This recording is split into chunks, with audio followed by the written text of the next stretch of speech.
You will not regret watching this video, not even for a single second, because what I'm about to share with you is not some surface-level breakdown of tactics that you could find anywhere on the internet. I am here to give you something far more valuable than that.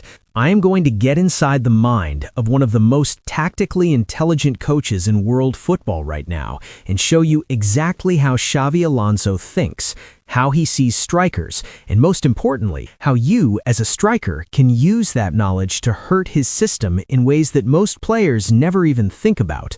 Xavi Alonso is not just a good coach, he is a chess player. And if you step onto a pitch against one of his teams without understanding how he thinks, you are walking into a trap that was set for you before the referee even blew the opening whistle. A lot of strikers watch his Bayer Leverkusen side or his Real Sociedad teams and just think, wow, that is a well-organized team, but that is not thinking deep enough, because inside that organization, there are patterns, triggers, and habits that can be identified, studied, and exploited by any striker who is willing to do the work.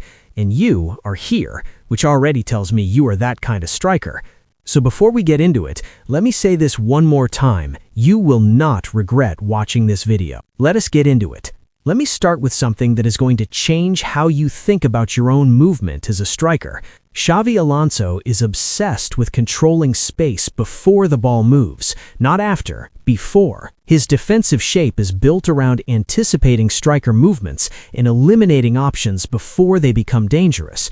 He studies how strikers move, he categorizes them, he builds his defensive structure specifically around denying the runs that strikers are most comfortable making. And here is the part that most strikers never realize until it's too late. If you only have one or two movement patterns, Xavi Alonso already has an answer for both of them before the game even starts. I want you to think about that for a second. The runs you've been making your entire career, the ones that feel natural, how detailed his preparation is. So what do you do about it? You become unpredictable before the ball moves. You make false movements.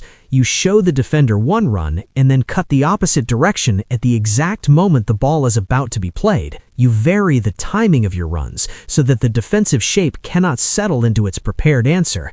The strikers who hurt Xavi Alonso's teams the most are never the ones who are simply faster or stronger. They are the ones who force his defensive structure to make a decision it was not prepared for. Movement that arrives at the wrong time for the defender is more dangerous than movement that arrives at the right time at great speed. Train your movement patterns the way a magician trains misdirection. Make them believe one thing and deliver another. That is how you beat a coach who has already studied everything you are comfortable doing. This is the section that I think is going to genuinely surprise you, because when most people think about Xavi Alonso, they think about a calm, controlled, possession-based style, and that is true.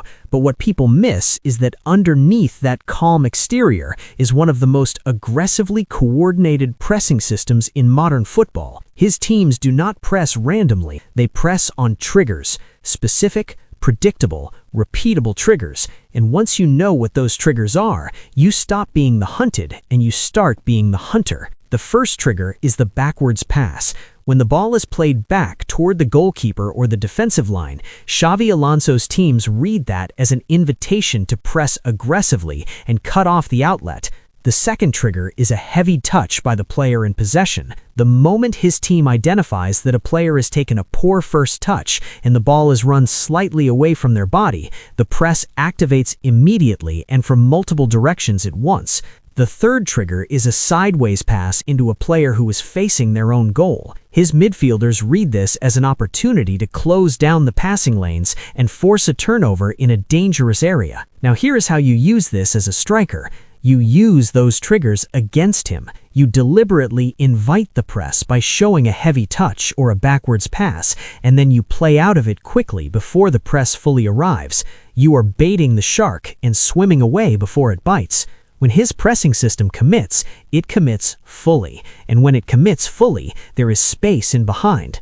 The runs you make in the exact moment his press activates are the most dangerous runs you will make in the entire game, because his defensive line is stepped up to support the press, and the space behind them is real and available for exactly 3 to 4 seconds. 3 to 4 seconds is all a striker with good movement and awareness needs.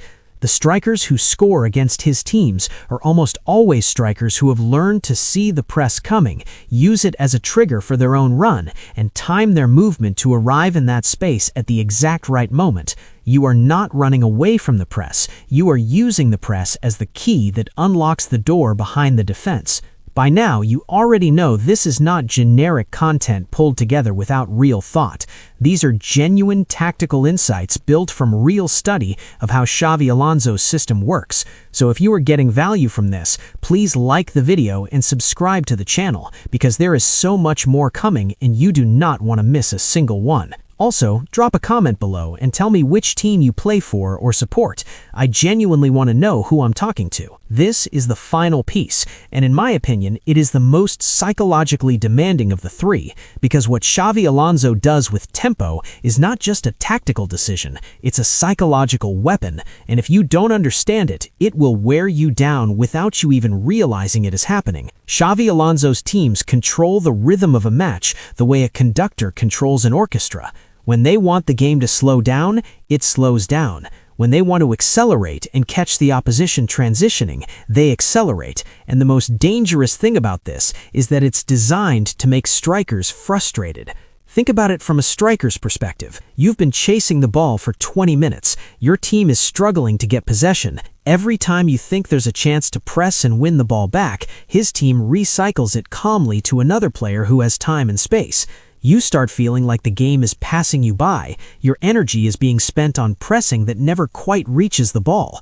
And slowly, without you even noticing, your sharpness begins to fade. Your first step gets slightly slower. Your belief gets slightly smaller. That is not an accident. That is exactly what Xavi Alonso's tempo control is designed to do to you. So here is what you do about it. You stop chasing the tempo and you start setting your own. You identify the 2 or 3 moments in each half where his team's tempo control breaks down, where a pass is slightly slower than intended, where a player receives the ball under slightly more pressure than they expected, where the recycling breaks its own rhythm. Those moments are your moments. You do not waste your energy pressing every single ball. You conserve it. You stay sharp, you stay ready, and when that moment of broken rhythm arrives, you explode into it with everything you have. 1 run, 1 chance, 1 goal. The strikers who struggle against Xavi Alonso's teams are the ones who fought the tempo the entire game and arrived at the final 30 minutes with nothing left. The strikers who score against his teams are the ones who are patient enough to wait for the tempo to crack and ruthless enough to punish it the moment it did.